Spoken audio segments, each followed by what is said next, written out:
far can we get if we sail a little bit high? Tune yards. I can feel you creep into my private life. 4AD ASTERISK.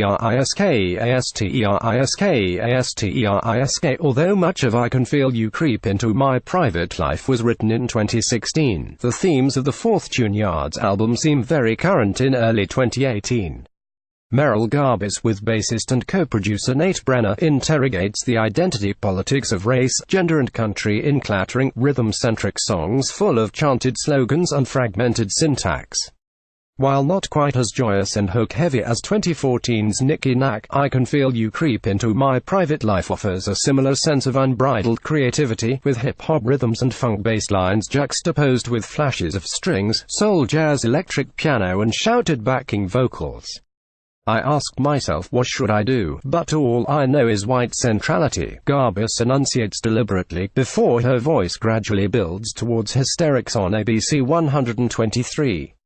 I use my white woman's voice to tell stories of my travels with African men, she sings in Colonizer, advertising era invented by Teeds. It's a disruptive, loud album full of anxious energy. Steve Klinker, Mary Gauthier, rifles and rosary beads in the black. ASTERISK.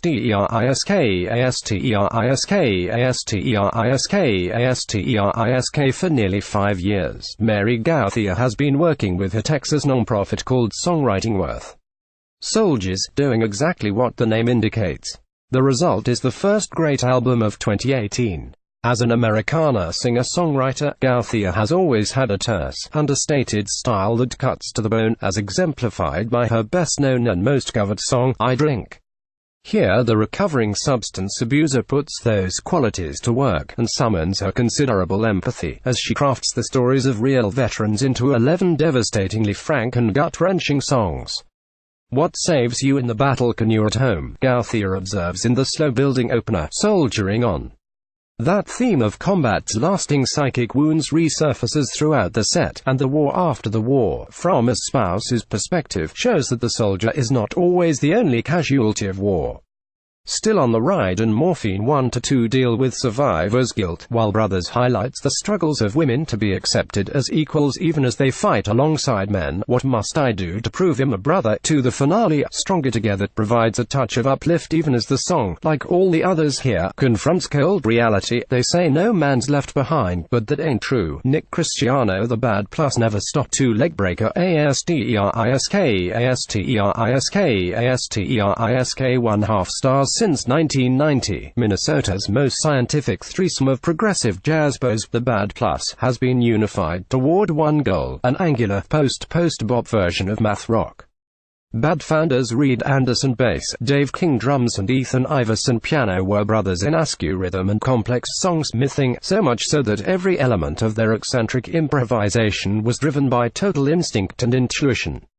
So then any interruption of such, say, 2017's departure of Iverson, could spell disaster, if not for the arrival of smart and soulful daredevil pianist Orrin Evans of Philadelphia.